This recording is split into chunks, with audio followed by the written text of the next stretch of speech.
As a fashion designer, make fear, in anything, make fear your friend. Every single time something scary happens, you have to take a calculated leap of faith. You have to move forward. People can actually attend the chef curated experience where you can actually sort of be part of an underground dinner or a tasting menu. I wanted to find a way to give back and hopefully inspire action. I'm Richard Gearhart. And I'm Elizabeth Gearhart. We just heard from some fantastic guests. We'll have more coming up on Passage to Profit.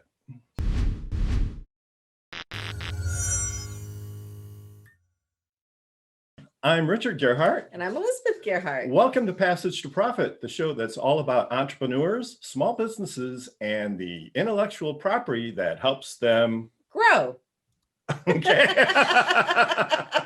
Well, we'll take that. So tonight we have with us Nancy Volpe Beringer, who's a fashion designer, and she has also been on Project Runway, and we've never actually had a Project Runway person. I know, this will be great. That'll be great. And so she's a designer, and she specializes in one-of-a-kind wearable art. And for our executive spotlight this evening, we have Emmy Award winner KERRY BARRETT, and she's going to be interviewing Rachel Durkan from Paradigm Marketing and Design. So what is so funny? Rachel Paradigm. Oh, okay. So we'll just pick it up from the first part was okay. So we have Emmy Award winner KERRY BARRETT of KERRY BARRETT Consulting and Rachel Durkan from Paradigm Marketing and Design. And we have two excellent companies presenting. I'm so excited. One is very yummy. I am so sick of eating dull home-cooked food. And Vidhya Subramanian has a solution for that with her company Zymmo. And our next company is Global Angel. And it's just like, this is just wonderfully sweet. People helping people. So stay tuned. They can describe things much better than I. Yeah, and so before we get there, let's talk about IP in the news. Who's up first? Oh, well, Cisco versus Centripetal Networks. Oh, yes, the famous Cisco versus Centripetal Networks case, what you've all been just chomping at the bit to hear about. So well, 1.9 billion. Yeah, well, that's a significant return on investment for probably about $70,000 worth of patents. So the story on this one is that Centripetal Networks went to visit Cisco, and Cisco is a big software company. I think everybody's heard of them. They're kind of in the background. They do networking technology. Anyway, Centripetal went and visited Cisco and trying to get hired by Cisco, and they gave them a bunch of technical information, and guess what happened?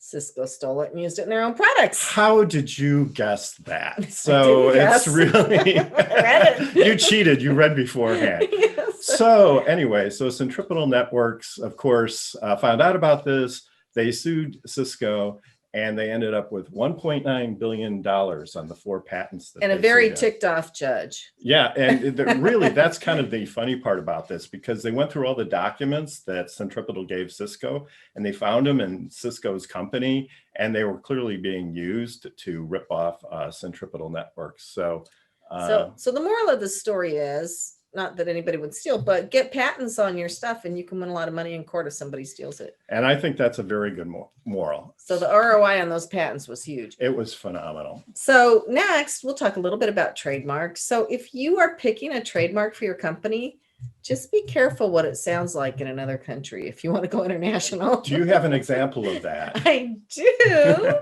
In Mexico, you can buy Bimbo donuts. They obviously, and of course in the US, Bimbo has a completely different connotation. I don't know what it means in Spanish, but it's obviously okay there. Yeah, so just be careful. And Richard had pointed out earlier, like sometimes people will change their trademark. Yeah, country, right. That's exactly the situation. If you plan to go international, you have to take into account what your trademark means in foreign countries. And sometimes that can be kind of tough because there's a lot of countries and it can be expensive to do like a super duper marketing approach if you're going to go global, but it's something to think about. That brings back the story of the Chevy Nova, which in Spanish, Nova means no go. And for years, this was, yes, for a car, that's a really bad name. And so for years, this was sort of the textbook example of making sure that you get your international stuff right. Yeah, so let's hear what our guests today have to say. Let's do Richard's Roundtable. Well, yes, welcome to Richard's Roundtable, everybody. And we'd love to hear your opinion on these stories, or if you have a question about intellectual property, send it our way. So Nancy, you have any thoughts on what we just talked about? Well, actually, your topic really hit home with me because as a fashion designer, we have a lot of challenges with copyright and trademarks because getting a patent, you really can't get one for your design. And so you open up the world to being knocked off. You can maybe copyright a pattern, but you can take somebody else's design, take it from the store. And if you change just a few little items, it's gone. Yeah. So, and also you start out with not a lot of money as a beginner, emerging fashion designer. So to be able to take anyone to court really would be quite difficult. Sure. Have you had that experience yourself where you've had your designs knocked off? No, but what I'm working on right now, which I guess we'll talk about later with my adaptable website, I want designers to knock this idea off.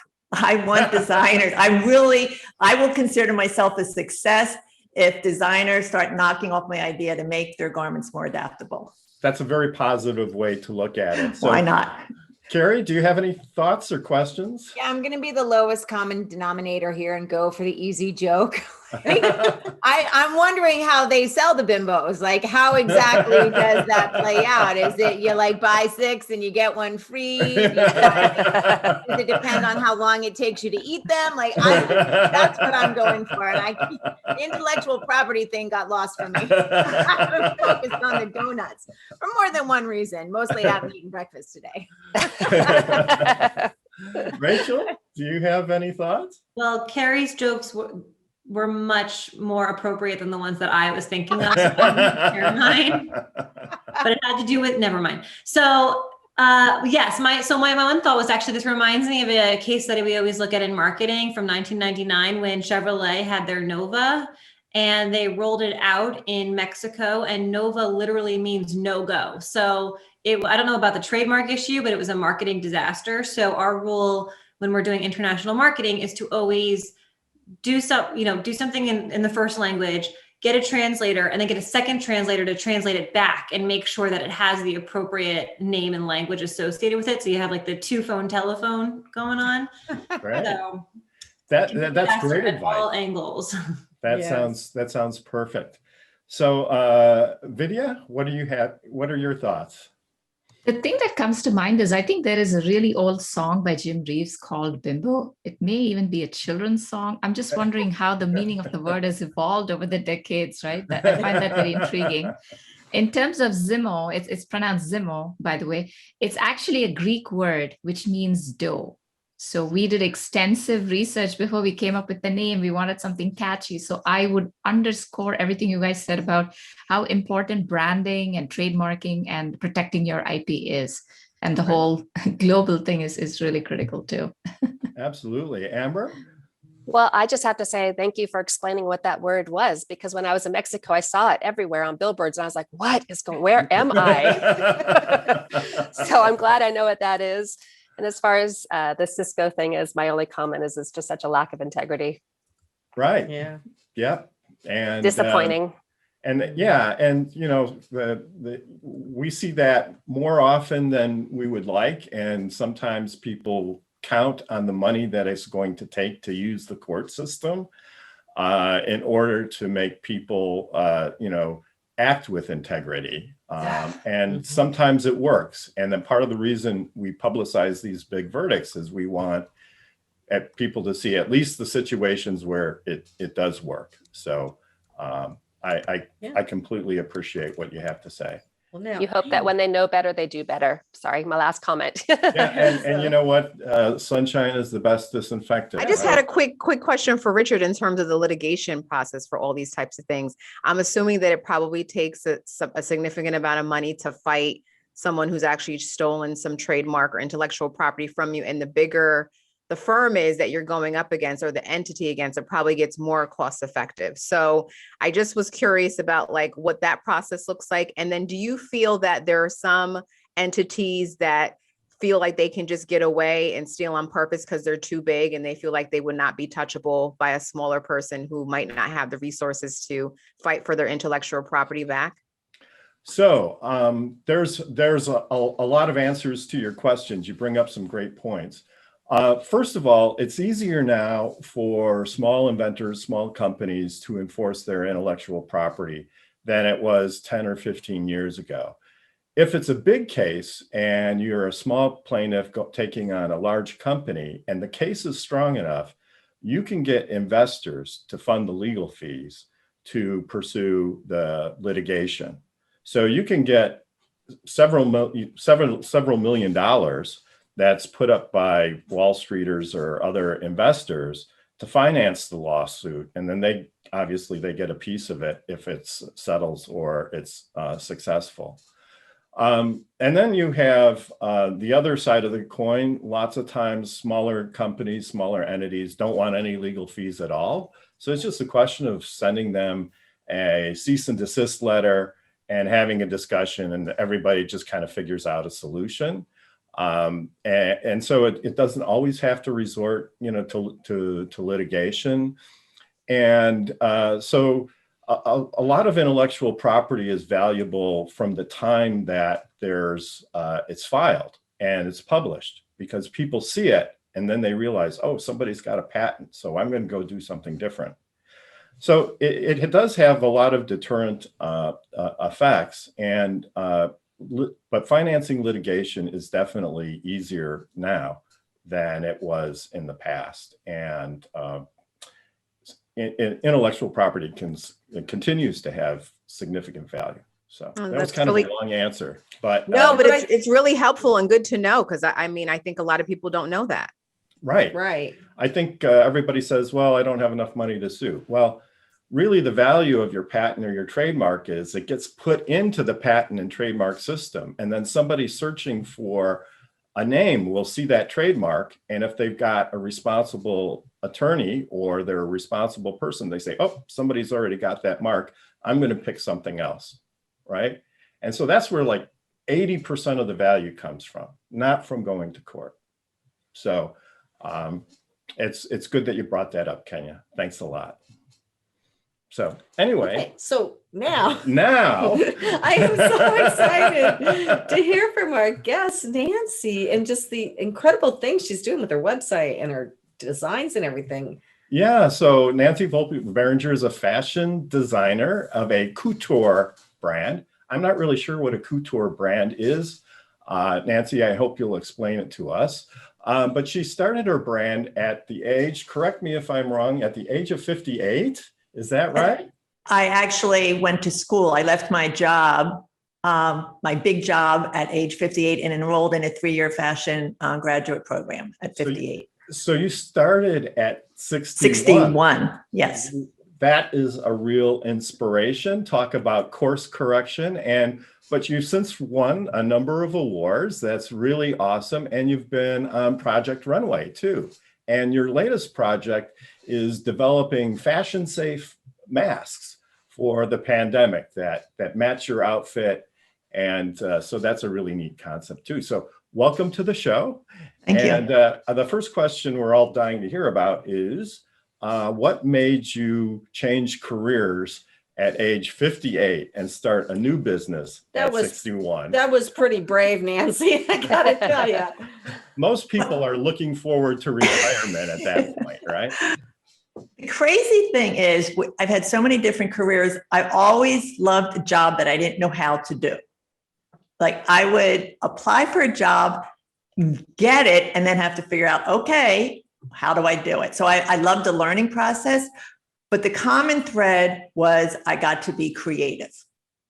And whether it was creating a spreadsheet, a business plan, a big gala event, it was always creating.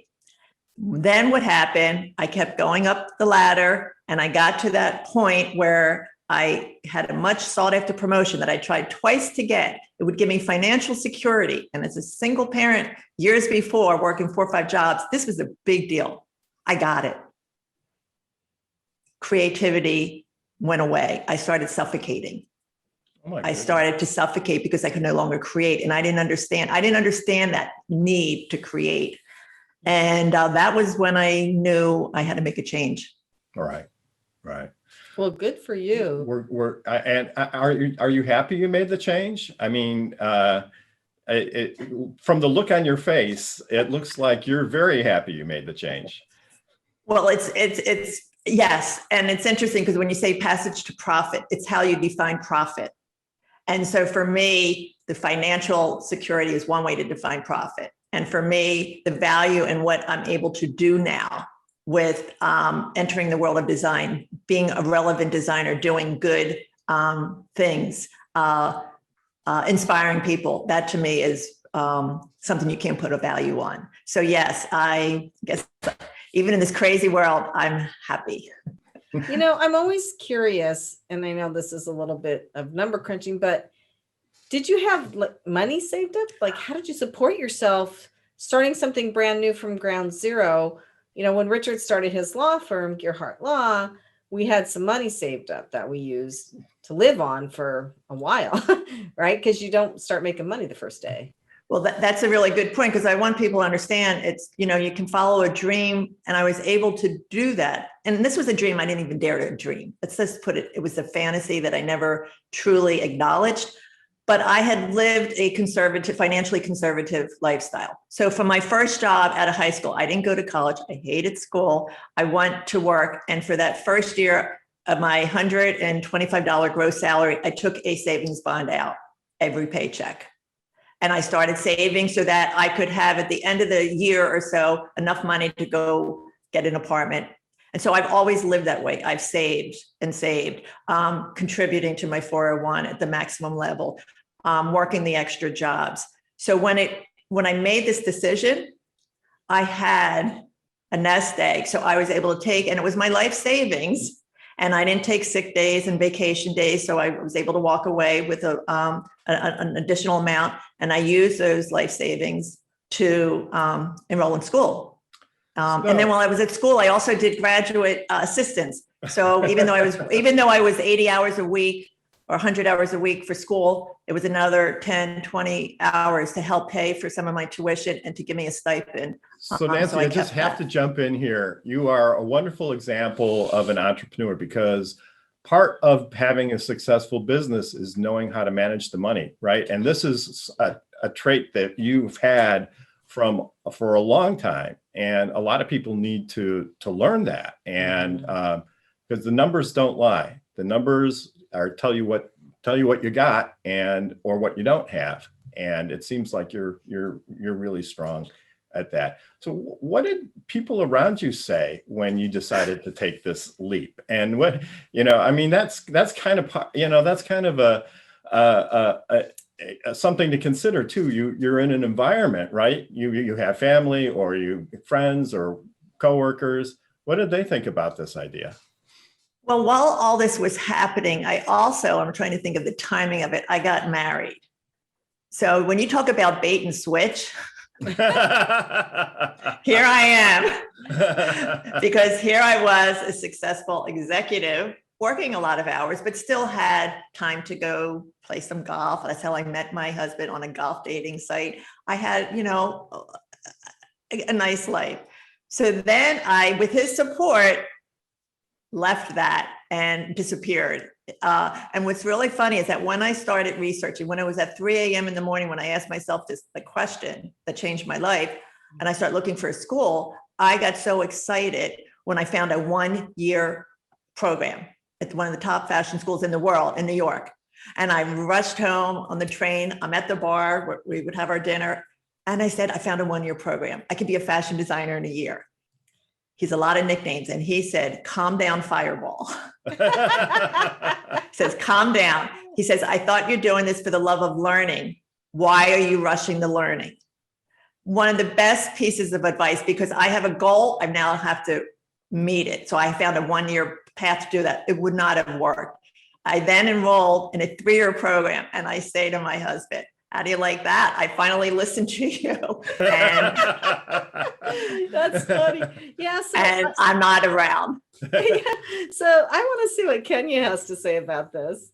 I appreciate your drive and your ambition. I'm just one of those lifelong learners. I like to learn everything. I just wanted to know, like, what advice would you give to people who want to pursue a career or a passion in fashion right now? Like, if you had to go back and do anything differently, what are some of the things that you've learned and what would you do different? Oh, I've learned so much.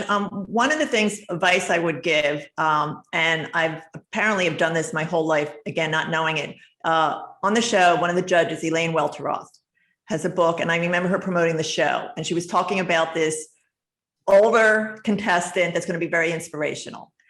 And she said she's fearless. And she said, it's really important to make fear your friend. And as a fashion designer, make fear your friend. I have garments behind me. The only way I created them was not being afraid. In school, they could take a garment and the professor rip it in half, turn it upside down. And instead of freaking out, it was a way to learn more. So that would be one thing. Make fear your friend. Don't be afraid to try. And my biggest mistakes actually have become in designing some of my best results. Wow. So another great thought. So what's in the pipeline now? I'm really excited about what's in the pipeline for me, in that I'm creating a platform of resale high-end designer pieces that are adaptable. And by adaptable, I mean taking a garment and making it adaptable for a disabled person who have unique needs. And this doesn't exist in the world of fashion on this type of platform. That's great. So where did you get the idea for this, and how did you implement it? Well, I first got introduced to adaptive design while I was in school. And I said, this is something I wanted to do. I always wanted to be a relevant designer.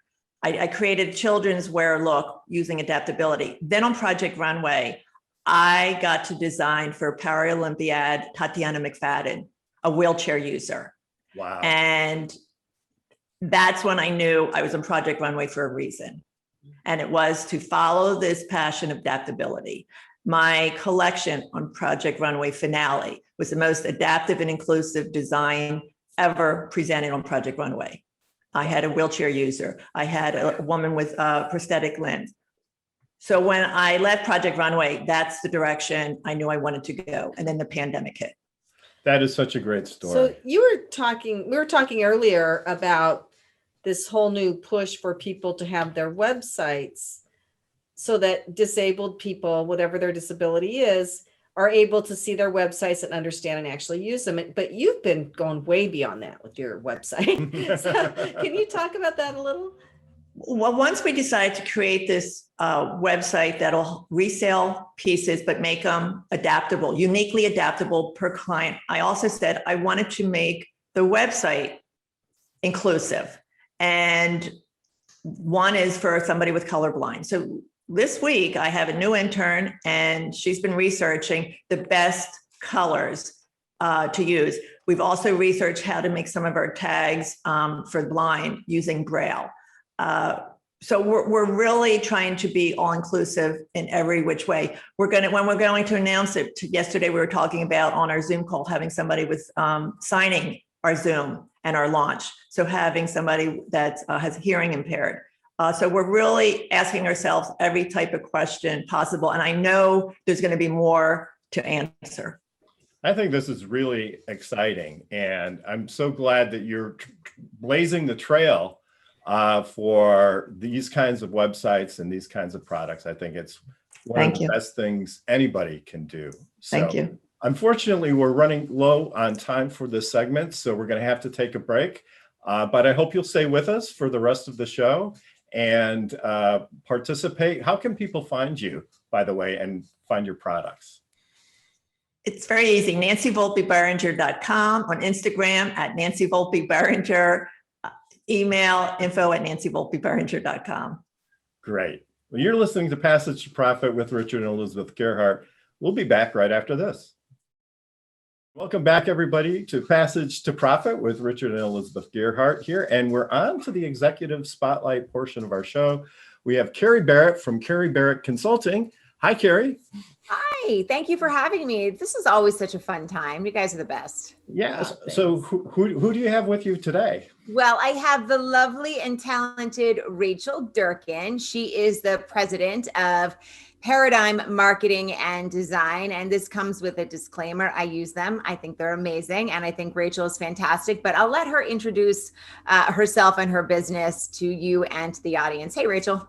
Hello, KERRY, and everybody. Thank you for having me. I'm so excited to be here. So as KERRY mentioned, I'm Rachel Durkan. My company is Paradigm Marketing and Design.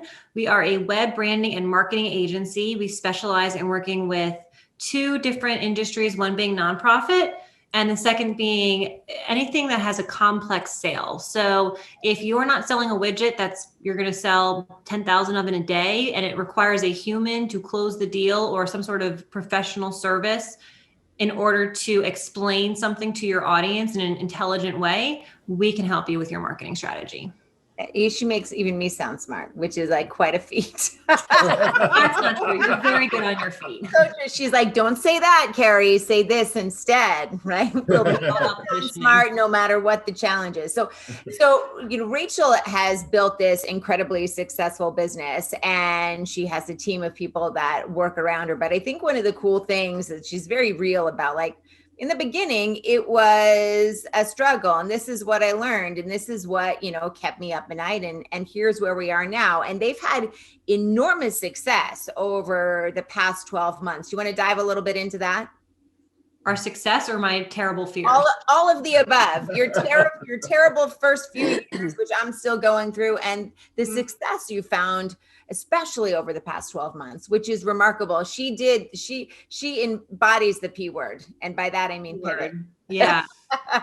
So we're about, maybe 10 or somewhere between 10 and 12 years old now. There's a difference between when the government thinks that I started this company and when I actually feel like I actually started this company, because I was paying taxes on it earlier than when it was actually taking off. But so talking about the last 12 months during COVID, there was a huge P word that had to happen across the board. And I actually think, and this sounds terrible, it was one of the best things that ever happened to our company, because we were getting complacent. As we were growing like a steady pace. But as I brought on new talent, as we had more people join us, things became a little bit too easy. And it wasn't kind of, back to the 2-year mark or the 3-year mark when everything was hard all the time. And there's nothing like a little bit of fear to get your operations in order, get your processes in order, make some changes in order to grow quickly. So, that fear, Nancy mentioned earlier, being friends with fear, that's exactly what really motivated me to keep moving. Well, what were, I guess, going then back prior to this past year, what were those big moments that you perhaps had failure in and then you learned from? There were so many. Let's think. So I think one of them early on, honestly, was this concept of head trash. So you're always, as an entrepreneur, I think you become very comfortable being afraid. Now I'm always afraid, but I'm immune to it. Or, as they say, bravery is not the absence of fear, it's just overcoming it. I think I've become much braver. So I remember hiring my first employee and being terrified, like, oh my gosh, somebody's mortgage depends on this business being successful. That was terrifying. But now I'm just like, oh yeah, okay, go ahead and hire them and give them benefits. It's kind of I've become numb to it, but then also confident. But something that someone said to me once, it was a business coach. He said, Rachel, you can't get to second base with your foot still on first. And I tell myself that advice every single time something scary happens. You have to take a calculated leap of faith. You have to move forward. So some of the specific things that I have found fearful was certainly every time I had to ever up level, every time you have to hire, every time you have to buy office space, every time you're committing to something that's going to be an amount of money that you're not sure you're going to have later. I would also say some of the things that were fearful. And so I started this business at 25. I basically had no idea what I was doing. I still have no idea what I'm doing. I'm just really good at figuring things out, I think. But and this might be anybody, but there's insecurities for everyone. And one of the biggest mistakes that I made because of my own fear and my lack of confidence at the time was I didn't ever want to hire people smarter than me. You know, I wanted to make sure that I knew what was going on and that people were coming to me for advice, and I didn't want anybody to see, you know, what was under the hood. Don't look at the cracks. Like they're not there. Yeah, exactly. Like look at the makeup. Don't look at me when I first wake up in the morning. Like I've got everything organized. And when I finally realized, it was probably year 2 or 3, maybe 3 or 4, actually, it took a little while. When I finally realized that I need to hire people smarter than me and surround myself with people smarter than me, that's when the business took off. I make it a point now to never be the smartest person in the room. I want to be like the least smartest person in the room on something, because having people smarter than you and bringing them together and getting them to look towards a common goal is exactly how you're going to get your business moving, whether it's contractors or employees or strategic partnerships. You always want to be the least smartest person in the room. Then those are words to grow on people. Okay. So can I hop in and ask a question here, just out of, you know, I really love what you're saying, Rachel, because it's a very practical view of what it's like to be a CEO.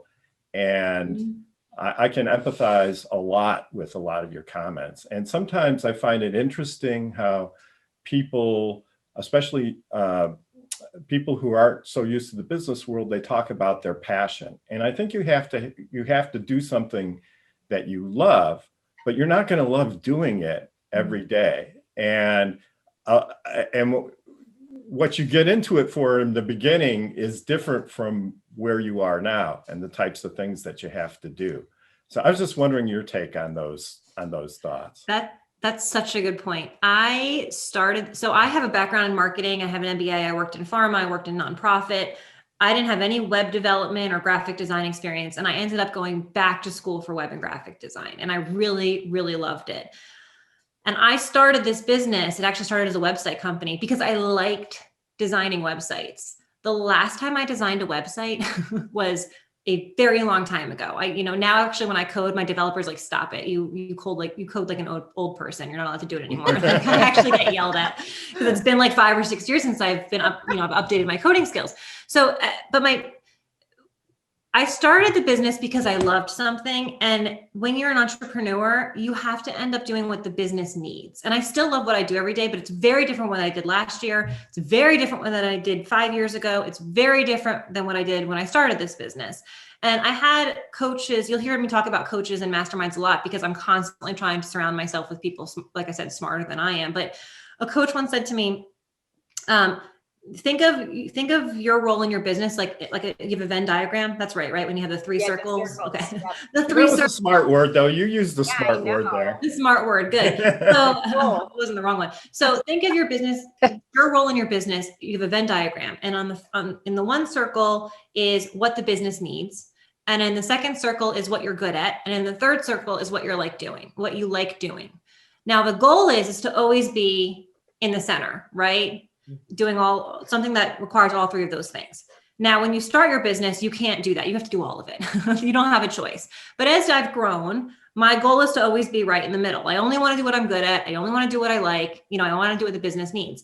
Now, every now and then, and usually when there's like a major growth, when we have major growing pains or a major level up, or we're making a major shift or acquiring someone or whatever, I have to get out of that comfort zone and that circle, and that's okay. But you always want to make an effort to hire around that and stay in that circle as best you can. And so your job will evolve. It went from designing and coding every day to marketing consulting, to being a manager, to having to deal with HR compliance and employment law in 12 different states, to, the next thing and the next thing. So really you have to just make sure that you're adjusting your work. You're not going to do what you initially loved, but if you're passionate about the business as a whole and the people you work with, you're always going to love what you do. Yeah. So that's great. KERRY, we have time for one more question. Well, Well, my next question was going to be, Rachel, give me your sort of top three tips for entrepreneurs. You gave one there. Can you give us two more? Yeah. Okay, let me think about this. So I think the first one is definitely, I'm going to repeat it because it changed my life, is you can't get to second base with your foot still on first. You have to take calculated risks. The Venn diagram, surround yourself with people who are smarter than you. But then I'm also going to say, always look at what you can do differently. So I always tell my team this. You might have like a challenging client or a bad situation, and it's really easy to say, well, that didn't work out because of them, or that didn't work out because of this happened. And I really believe that I can only change what I can change. I can only change my behavior. So when something goes wrong in our company, we usually do a meeting. We're not pointing fingers. We're not blaming. We're saying, what could I or we have done differently? Because you can only look back and figure out how you can change a circumstance for the next time. So what I would leave you with is always look at what you can change, evaluate things that went wrong and things that went right, and look at what you did to control the situation, because you can always adjust your behaviors, but you can't control everything else. So that would be my last tip. Perfect. And a disclaimer, she's never the dumbest person in the room. I try to be in the middle somewhere. I think she's quite smart. So Rachel, I still do think she is. Thank you, Rachel. You're awesome. yeah. Thank you. And where can we find you, Rachel? And where can we find you, Kerry? Rachel, go first. Okay, great. So our website is Paradigm, PARADIGM-MD for marketing and design.com. And my email is rjdurkan@paradigm-md.com. And my website is KERRY, KERRY, Barrett, BARRETT. Surprisingly, lots of people don't know how to spell that. KERRYBarrettConsulting.com. You can email me, KERRY@KERRYBarrettConsulting.com. And you can also find me on all of the social media platforms. Right now, I'm trying to grow my YouTube audience, so feel free to subscribe. That would be great. KERRY Barrett Consulting. Yes, definitely go to Kerry's YouTube, because she is really a dynamic speaker and it's fun to watch her speak. So anyway, you are listening to Passage to Profit, the Inventor Show on WOR 710, the voice of New York. If you've missed anything so far, we've just had a wonderful chat with lots of great advice for entrepreneurs. Our podcast will be out tomorrow, and we have a YouTube channel too. So we'll be right back. This is Richard Gearhart and Elizabeth Gearhart on Passage to Profit. And now it's time for Kenya Gibson from iHeartRadio talking about Power Move. So Kenya, who do we have teed up for today? So for Power Move today, we're going to be talking about Kalani Jasmine. She's actually the general partner at Black Tech Nation Ventures. And basically what Black Tech Nation Ventures does is they supply education, content, and communication in communities of color in regards to tech. Well, she recently raised $50 million along with her fellow general partners, Sean Sebastian and David Motley. And they were part of this venture. And one of the things I say that I love about this is not a Black thing or a white thing. Like, this is a diverse group of people who got together and raised all this money because they believe in the transfer of knowledge into the world of tech and empowering creators and entrepreneurs, because we all benefit at the end of the day. So I just wanted to highlight her, and I wanted to highlight her efforts and the efforts of her general partners, and, raising that much money and creating opportunities, and historic change and real, generational wealth building opportunities and communities that are, may not have other opportunities. So shout out to her. Yeah, everybody here is nodding their head in agreement, Kenya. So I think that's the right way to go. And it's a fantastic project. So we really wish her the best success possible. And it's funny because some people who've never been introduced to tech, like our son took, biochemistry in college and got a tech master's, loved it. And he's like, why didn't I do this before? And so if people see it as intimidating or something that's like, just, this type of person does it and it's not for me, that they may just like blow everybody else out of the water. They don't know until they try it. So it's awesome that you're encouraging that for everybody. That's So great. true. So true. Yes. So thank you for that. And now it's time to turn this focus to Elizabeth and her Fireside venture. Elizabeth, what's been going on with Fireside Directory? Well, for those of you who haven't heard my spiel before, I say this every show. Fireside is a video directory of small businesses. I have a YouTube channel and a website, and I'm doing some website maintenance now. I may want to make sure it's American with Disabilities Act compliant, for one thing. So why is that? Well, because in October, a blind person tried to order Domino's pizza and had trouble with their website and took them to court. And the Supreme Court took the case and ruled that Of the United States? Of the United States, and ruled that a website is like a public access. It's like a public restroom. It's like a restaurant. And so if you don't have your website set up for people with disabilities to use, then you're violating the Americans with Disability Act. And if you get sued, you will lose. And I mean, it just kind of makes sense though, doesn't it? Because as you know, as Nancy was saying, like disabled people are normal people. Why couldn't we like make things so they can use them too?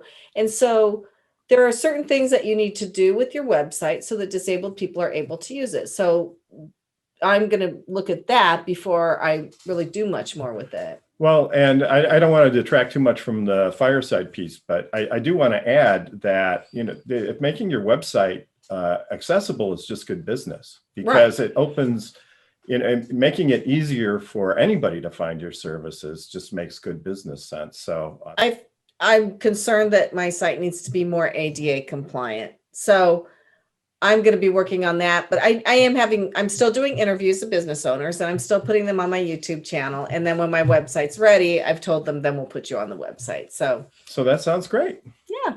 So what's up next? Oh, so I can hardly wait to hear from Vidhya Subramanian with Zymmo. This is something that I think is such a great idea. So I'm just going to let you explain it. So welcome. Thank you for having me on the show. It's been fantastic and very relatable. You know, Nancy was talking about a major career switch, and I've done the same thing.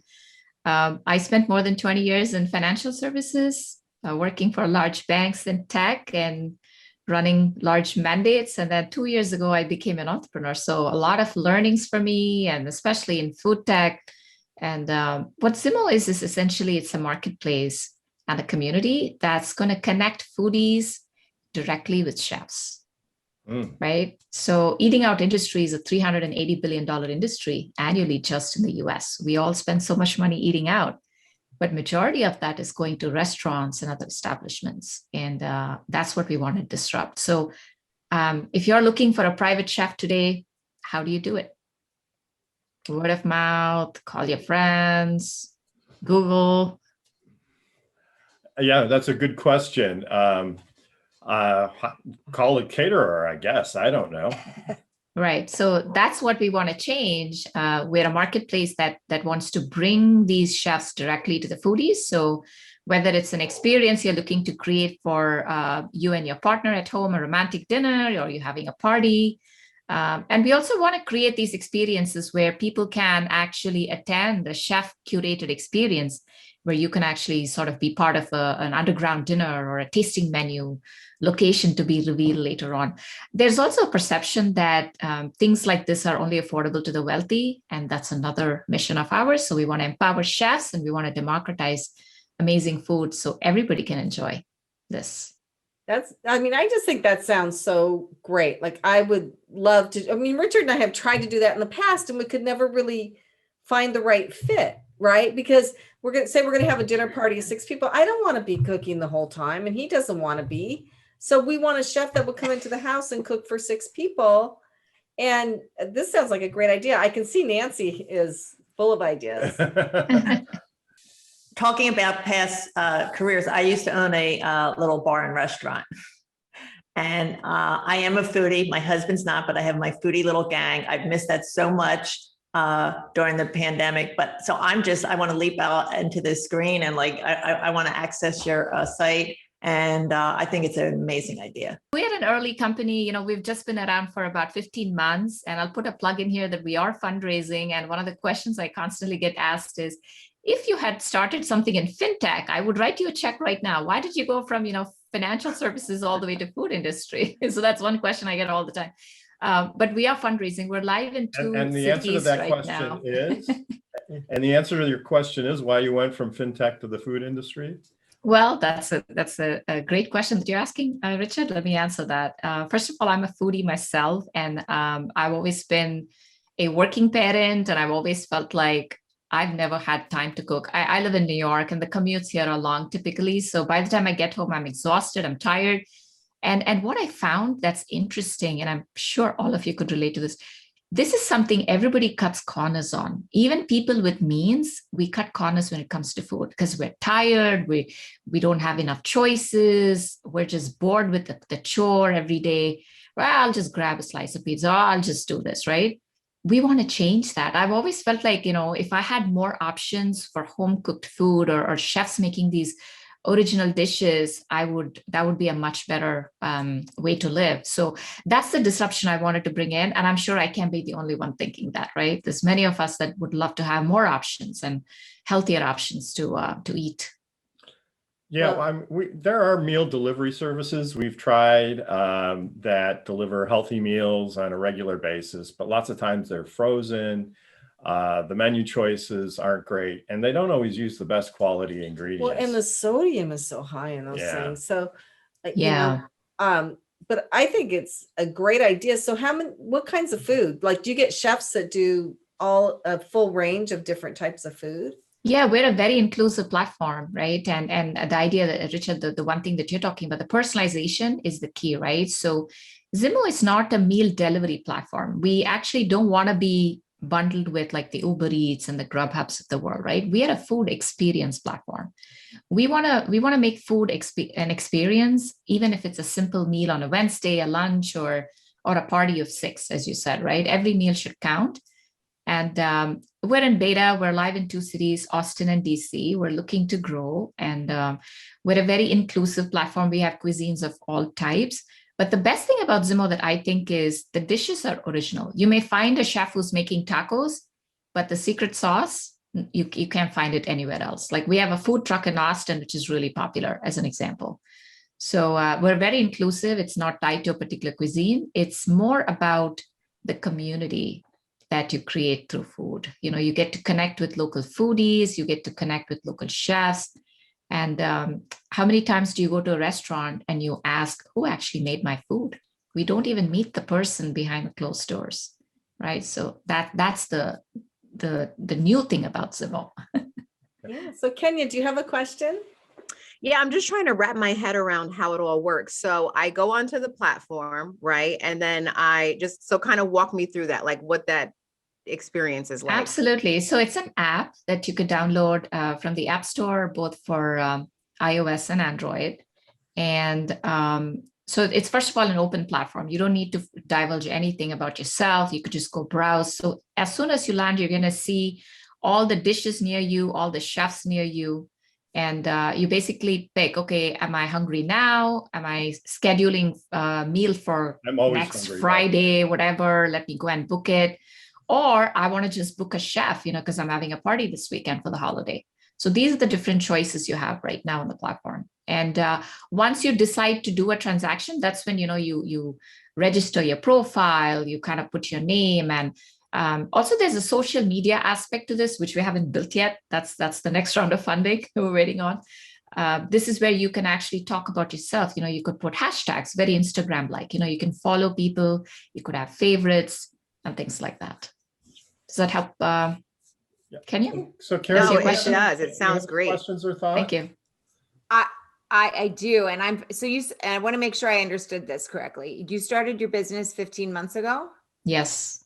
So, and I'll ask the standard question, but I'm really curious. That's 3 months-ish before humans were no longer allowed to roam the earth. So how can I use the P word, Kerry? Nancy's still on. I'll use a different word. We went through a whole rediscovery. What? Man, it was harrowing, right? The business. And here's the funny part. It's not so funny, but we started doing the product development in March, April last year. And that's when COVID hit. Everything shut down. And it was an interesting time for the restaurant industry because people were trying to figure out, okay, no one's going to go out to eat. What does this mean? And we went back into our focus groups, right? We went back and talked to our chefs and foodies and like, should we continue? Should we pause? Should we pull the plug? What should we do? And the response was, you know what? We need this even more now because no one's going to go to the restaurants. And a lot of chefs were scared, about their employment, and that it became true. Tens of thousands of restaurants closed, and many of them closed permanently over the last year. So Zymmo became even more relevant with It was an opportunity for you there, especially. Well, it seems like it's a win-win-win for everyone. And Nancy, do you have any questions or comments? I want to experience it. I'm ready. Bring it to Philadelphia. What I do appreciate though, because I used to own a restaurant. I don't cook anymore. I would cook like once a year for my dad. All of a sudden with the pandemic, I had to start cooking, but I also started wasting. I would say, oh, this week I ordered all the food, had it delivered. I'm going to make all this stuff. And I didn't end up making it. And so I hate to admit it, but so I was wasting food. I think with your app and experience, I'm going to eliminate the waste, and I think it's going to balance out the cost. Absolutely. Well, unfortunately, we're out of time, but I just love this idea. Can you please bring it to New Jersey? Yeah. Yes, working on it. Yes. That sounds great. So you're listening to Passage to Profit, the Inventor Show with Richard and Elizabeth Gearhart, our special guest, Nancy Volpe Beringer, and we will be right back after this message. Well, welcome back, listeners. This is Passage to Profit, the Inventor Show with Richard and Elizabeth Gearhart on WOR 710. And we've been inventing a lot today, haven't we? Oh, man, we've had a great show. So if you missed it, our podcast comes out tomorrow.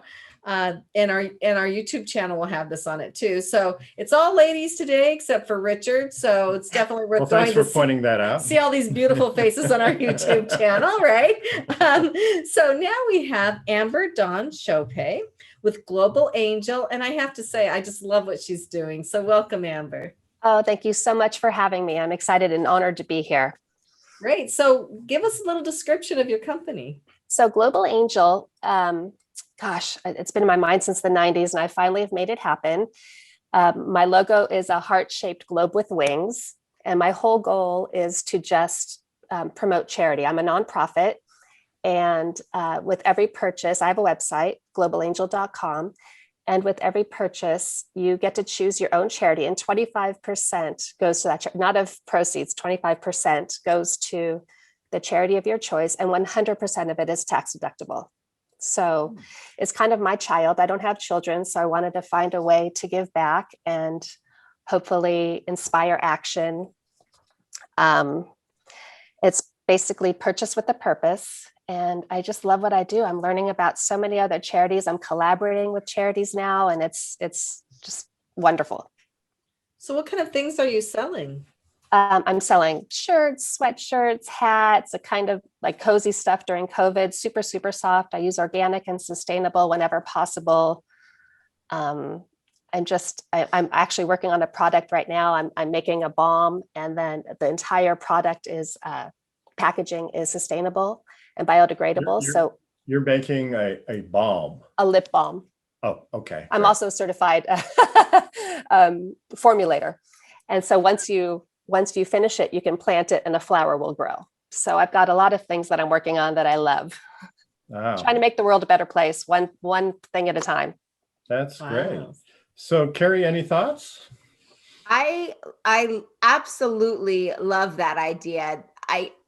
It's innovative. It's for a good cause. What sort of, right? You mentioned you didn't have kids and this was sort of your baby. Has that always been part of who you are? Like you've always volunteered or given back, or that's been a, sort of a cornerstone of who Amber Shopay is? It has been, and I don't think I realized that until lately. When I think about back to my life and what I've done, it just has always been something I've done, whether it's I'm very animal heavy. So it's at the local shelter or fostering, or it's just always been a part of it. And I love seeing that it's like materialized into something now. We need more of you. Oh, Yeah. Oh, what a beautiful thing to say. Thank you. Kenya, did you have a comment? Yeah, I just had a question in terms of the other non-for-profit alignments that you have going on. What are some of the initiatives that you're working on, and what are you most passionate about in that space right now? Oh, wow. What a great question. Okay. Right now I'm working with Operation Underground Railroad. They save children. I didn't even know that it was so relevant in the United States from sex trafficking and slavery. So I just pitched them 3 ideas for shirts. And then once we sell the shirts on my website and their website, then all the money goes to them and to saving these and helping these children, bringing them home. So that's the big one right now. That's wonderful. Yeah. Thank you. This is a very inspiring idea. And I think, all businesses should look for ways to do something like this, right? I mean, every business has the capability to do some form of giving back, and many large businesses do, but small businesses can do that as well. And I think it makes good business. I think you'll attract, you can distinguish yourself from other businesses, but what you're doing is special. And I think you're giving a lot of people some good ideas of some some positive thoughts, putting positive thoughts out there to really help people. And I think Thank you. That's so important. Thank you so much. And one last comment is not only do I have my site online, I also have a mobile truck so I could drive around to different events once we open back up again. But I'm also doing like wrap gifts for movies.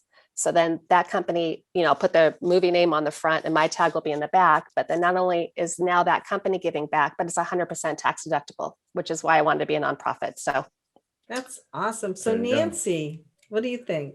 My head is spinning because I mean, this just resonates with me again, wanting to be relevant, working with charities with my fashion. And so I call on the marketing gurus we have on KERRY and Rachel, like, how could we expand this idea? When you talk about franchising, but how can you expand this idea of this angel, bring it to other people? So it's something that I could promote or model, do something with it, like make it just like this icon, this mission that's shared through so many different platforms. I don't know. It's just like the brain's exploding. There's almost like 2 different angles you could take this, and I don't know enough about it, so these ideas might be really out of left field. But one, I have a couple clients in promotional product design, and their target audience are corporate companies. And my days in nonprofit, like, what are the goals of corporate companies? Besides, they want to be community minded and give back, they also really like the idea of tax deductions, right? And so when you have these promotional companies, especially now with COVID and our inability, like on rewards trips for sales, major sales teams to be able, and you can't send them to Cancun or Florida anymore. You're sending them packages of things they want, and they'll be ordering 10,000, 100,000 of something. What a cost saving for these big organizations to be able to integrate with you and send similar packages, but be able to write them off. I mean, that's like a win-win for everybody. So Win-win. I see a corporate angle here for sure. I think too, in terms of brand advocacy, I think if you could create that almost like angels here on earth type of effect and find some influencers that you could align with on social media, you could, have those be your brand, your advocates for what you're doing here, and almost creating those stories and that content where they're actually maybe bringing these care packages to people in real time, and you're capturing content and they're sharing it and you're amplifying it other places. So that's always just, content's always a powerful tool to tell your story. And I think that could be cool to see and visualize. There's Love also that. the concept of like Amazon and Uber now, where you can be the conduit without actually doing anything. Like you could bring companies together and allow them to license the logo and the concept, and then partner them with charities to do the same thing. That's what I was thinking. It would be just like, you have the FDA, like or is it certified? I'm like an angel certified. Exactly, an angel certified. Oh my right? gosh. Yeah. And you don't even have to do business. anything then. You just have to be the middle person. I love that. Yeah, those are great ideas. Amber Dawn, where can we find you? My website is globalangel.com. Excellent. Thank you. You are listening to Passage to Profit, the Inventor Show on WOR 710, the voice of New York. We'll be right back. Well, what a fantastic show that was, wasn't? I love that show. I thought it was Thought it was a very good one. creative and very inspiring. And I just love it when we get so many great people together. So thanks everybody for joining us. But before we go, I'd like to hear from our guests for a few closing remarks. Nancy, what's on your mind? You don't want to know. My brain actually is exploding. I'm so enthused. And normally I have a messy bun, so it hides the brain exploding. Right now I'm growing my hair out to donate. This is my COVID hair with 3 different colors, and I'm going to cut it off and donate it at the end of it, whenever that is. But I just want to thank you. And again, just if we just take time to listen and share ideas. And again, not wanting to always be the smartest person around, surround us. And I feel so surrounded by smart people today. And thank you for, just inspiring me to keep on going.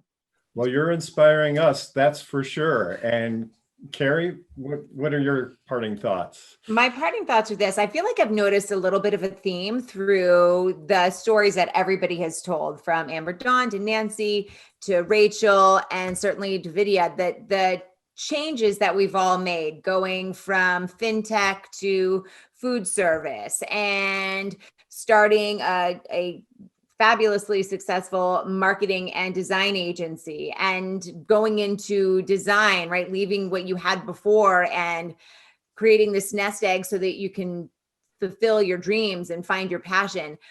It's all risk. Every single person here has taken a calculated, but nonetheless scary as hell risk to get to where they are. And I feel like that's been sort of a through line for my career as well. And without having taken those risks, with letting fear dictate our choices, I don't think any of us would be in the positions that we are. And maybe we want to be somewhere else, but that involves taking another risk and shooting off that arm. So or shooting off that direction, I should say, not that arm. I don't shoot off that direction. We know what you meant. I used to speak for a living professionally, but it's true. But I love the idea Well, of thanks for the clarification. So. that smart risk is such an important part of growth. And boy, it is scary, but I love that everybody shared those stories today. Yeah, this is scary, but exciting. Yeah. Right. What would life be without it? And there's risks everywhere, no matter what environment you're in. Right. So, Kenya? Yeah, so I just want to say I always appreciate being a part of these innovative conversations, right? I think that this is what this show represents. It's like a mastermind think tank where all creators are welcome. So I love what was represented here today and the stories and the creativity. And, I learned a lot and got to hear some great stories. So I appreciate being a part of this. Well, thank you. Kenya always says it just right, doesn't she? I know. She's amazing. She's tough to beat. So, all right. Well, so let's go through the websites. Let's go through the websites. So our guest was Nancy Volpe Beringer, and her website is nancyvolpeberinger.com. So that's Nancy Volpe. And the tip of the spear Beringer. really for accessibility, fashion and clothing, right? Oh, you know what? This is what I love about this show. We get people that are doing things that are so futuristic, and like this is the next step, or maybe 2 steps ahead of where we are now. And I just love it. Yeah. Right. And then we had KERRY Barrett with KERRYBarrettConsulting.com, and she interviewed Rachel Durkan, who has Paradigm Marketing, and her website is Paradigm, PARADIGM-MD.com. So if you're looking for super experienced, super good marketing and web design, go to her website. You'll be happy you did. KERRY trains people to be in the media and on Zoom, and he's made tremendous progress in his skills. So another incredible person that was on the show, Kenya Gibson with a P. You can get a hold of her, Kenya Gibson at iHeartMedia.com. I say this every time. She had the concept for the show. She brought us in. She's been helping us the whole time. She is the most creative person I have ever met in my life. And so, if you do have a complaint about the show, email them to her. She is the creator. If anything, compliments, send them to us. So she is really good with creative content. She's so she works with iHeart Media. So if you want to do something with iHeart, they're all over the world, country. Yeah, they're kind of a famous organization. Yeah, so get a hold of Kenya. She a lot can of help people you. have heard of them. Yeah. Okay. Okay. So thank you. So and then we had Vidhya Subramanian, who has this very cool company, and it's called Zymmo, spelled Zymmo, and you can find it at zymmo.com. If you are sick of baked chicken every night or whatever you've been cooking at home, find a chef today. Find a chef who will cook you something that tastes really good. So that's her company. And then Amber Dawn Shopay had globalangel.com. And I think this is going to be like this huge global movement where she started a nonprofit just to help other people. And it's fantastic. So look at globalangel.com. I think Amber Dawn is the global angel. Oh, I love you guys. Thank you. That's about it for Passage to Profit. We have to wrap up. Thank you so much for joining us this evening. We've had a lot of fun, and we hope you join us again next Sunday night. I'd like to take this opportunity to thank our producer, Noah Fleischman, our program coordinator, Alicia Morrissey, and our video editor, Angela Wolf. And on behalf of iHeartRadio, you're listening to Passage to Profit on WOR 710, the voice of New York.